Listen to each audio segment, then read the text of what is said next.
Георги Бакърджийски е на 12 години от град Раковски. Към момента е възпитаник на средно училище Любен Каравелов с профил Джура Гайда. От 9 годишен свири на каба гайда.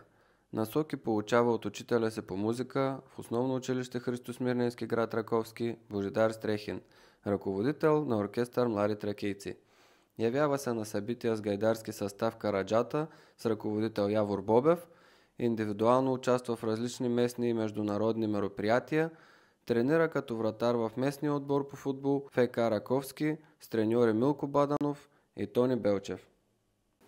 Георги, здравей! Здравейте! Как си? Добре, вие?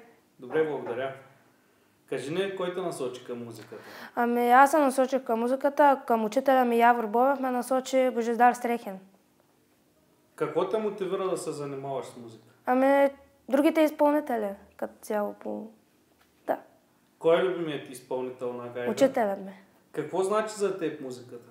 Всичко. И по-конкретно свиренето на гайда? Да. Защо точно гайда? Този инструмент ме хареса най-много от всички музикални инструменти. На други инструменти, освен гайда, свириш ли? Да, свира на тъпън, фанфар и кларинет. Колко време на ден отделяш за репетиции? 40 минути. Какво ти взима свиренето? Като цяло времето за учене. 40 минути? Да. Не ти стигат за училище 40 минути? Да. Каква е мотивацията ти да продължаваш и как се виждаш в бъдеще? Виждал се велик музикант в бъдещето и ме мотивира учителят ми. Имаш ли желание в определен оркестър да свириш? Не. Или солов изпълнител? Да, солов изпълнител. Можеш ли да споделиш с нас някаква интересна случка, свързана с музиката? Да, когато бяхме на участие в Турция и се изгубих портмонето и седнах до един магазин и почнах да свиря, изкарах пари и се купих много портмоне. Освен с музикалните инструменти, с нещо друго занимаваш ли се? Да, с футбол. На какъв пост играеш? Вратар. Какъв инструмент е гайдата?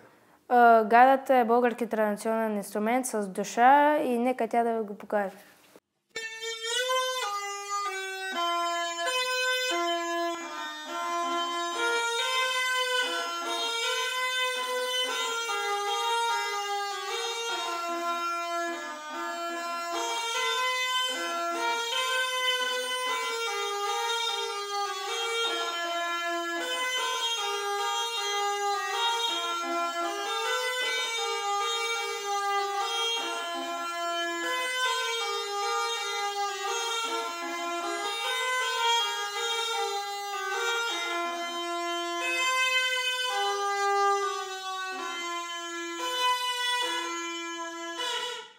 Какво ще пожелаеш на хората, които те гледат? Искам да ви пожелая много късмет и да си следват мечтите.